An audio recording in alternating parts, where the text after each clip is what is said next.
Okie dokie. I'm gonna go ahead and do this right quick here. So I say that post-Noswell Judaism is talking with uh, alchemical Alec, aka I'm trying to think of the dude's name now. The Songun policy. Um, good dude, good dude overall. I like him.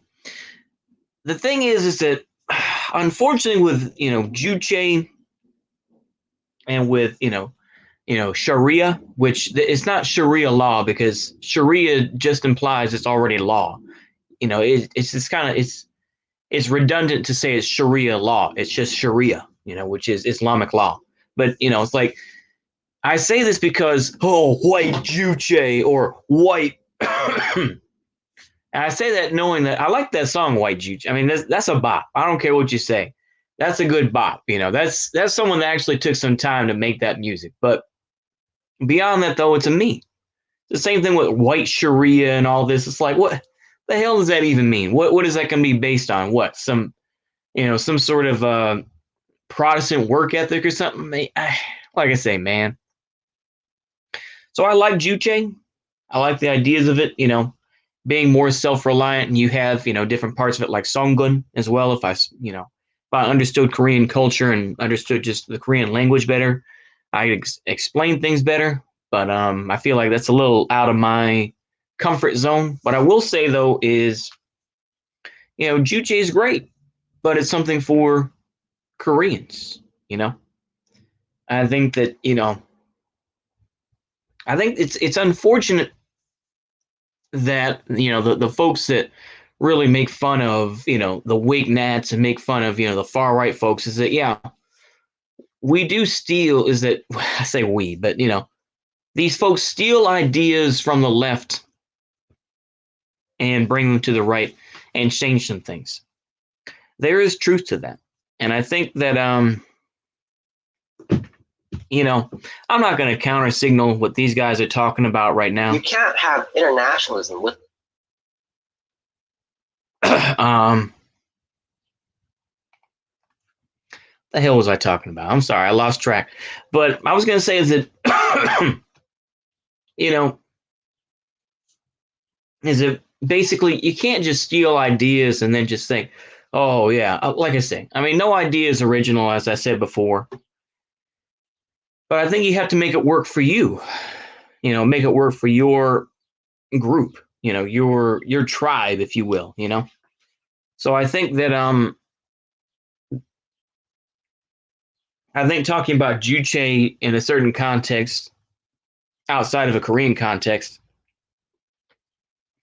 isn't really appropriate. Now, I'm not saying this necessarily as saying, because I could say solidarity, but ultimately that's lip service.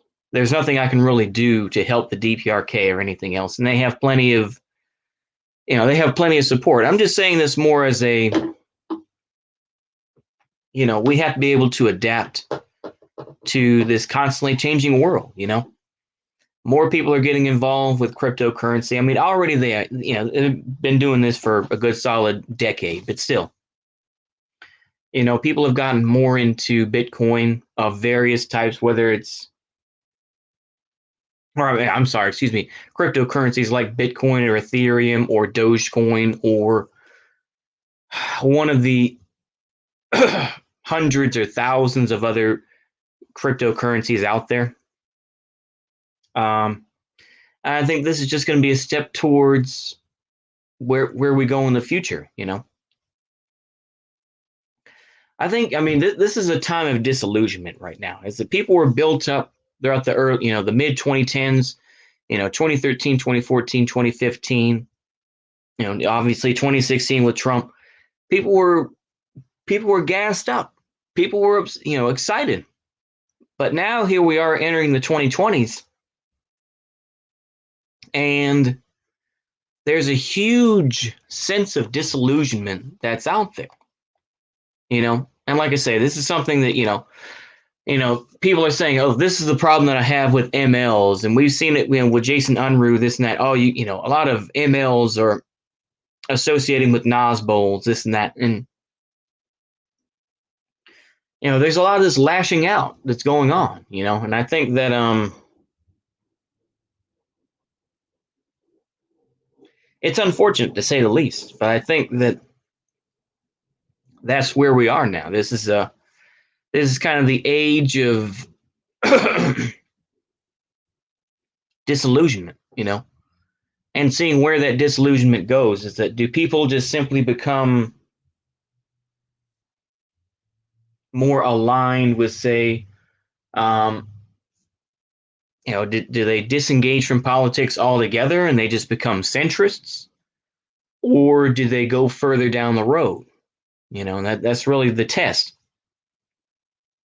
Or do they take the shit libs sort of, let's create more of a, you know, actually Biden is still good because he's not as bad as Trump, so it's okay for Biden to do bombings in Syria. Much the same way as people like, Bo the Fifth Column, and I'm sure that Vosh has done as well. These are folks that have they've already set the stage for these types of things, where it's like, yeah, trans rights, and let's dab on the Republicans and the and other miscellaneous conservatives. Let's continue to dab on those folks, haha. But is that going to go anywhere though? And I don't think it is. It's simply opportunism. That's my opinion. It's opportunism to be like, well, yeah, we're gonna, we're gonna create a political action committee and stuff like that. But it's easier for people to take in because people don't want to. It's like I say people in general terms, but most folks here in the United States, they don't want everything to change. They just want things to be more equitable. They just, in other words, they just want a fresh coat of paint. They don't want to get a whole new house. That's where we are. People can talk about climate change and whatnot and say it's a danger. But then you ask them, okay, well, what should we do about it?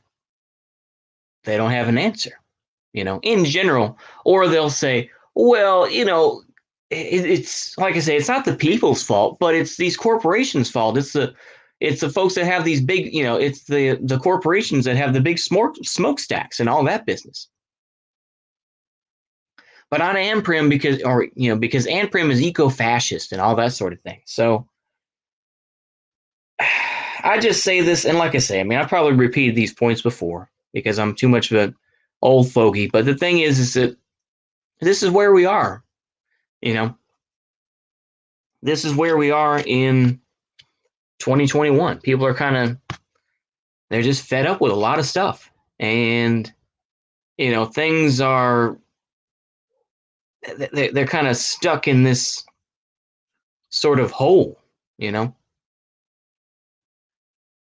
But yeah, I'm going to probably just change this to, that way I don't piss anybody off. I think I'll change this from Juche is great, but it's something for Korea.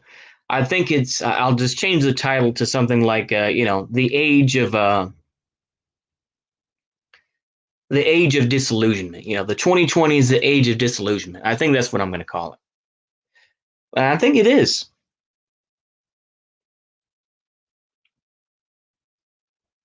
At least in the West, it's a very disillusioning time.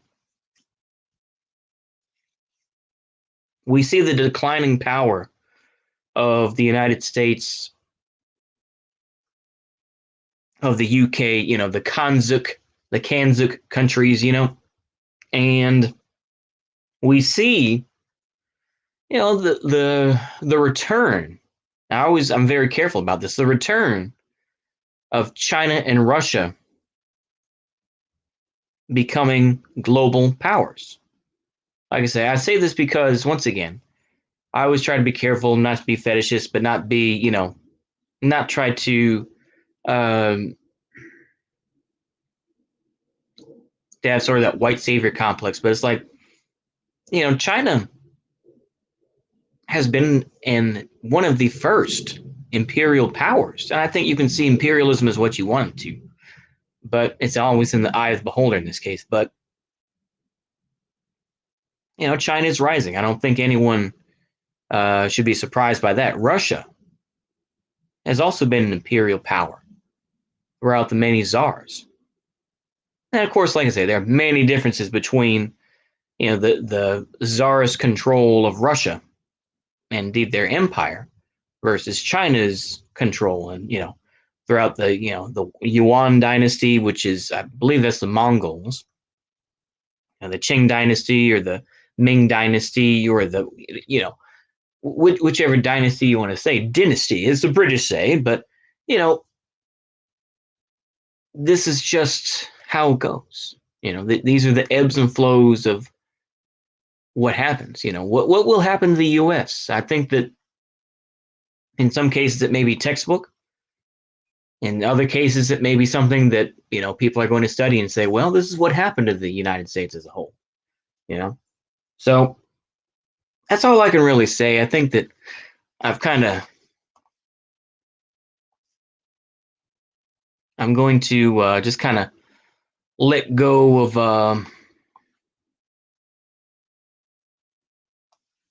some of my some of my previously held ideas, maybe on what should happen to the United States. Like I say, everyone's just kind of waiting and seeing where it's going to go, right? I think we've kind of reached this malaise, haven't we?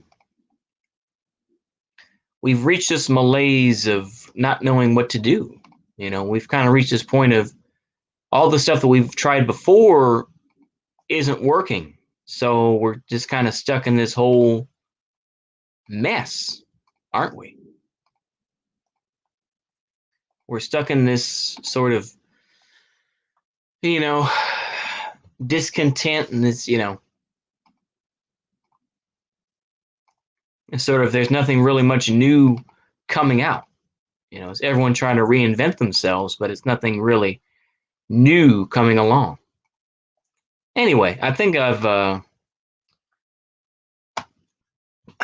pretty much said what I wanted to say. I hope y'all enjoy that. And yeah, definitely check out Post Nosbald Judaism's recent stream that they're doing right now with Alchemical Alec. I think it's very good to see, kind of the of where people are going politically. So yeah, hope y'all enjoy that. See you later and goodbye.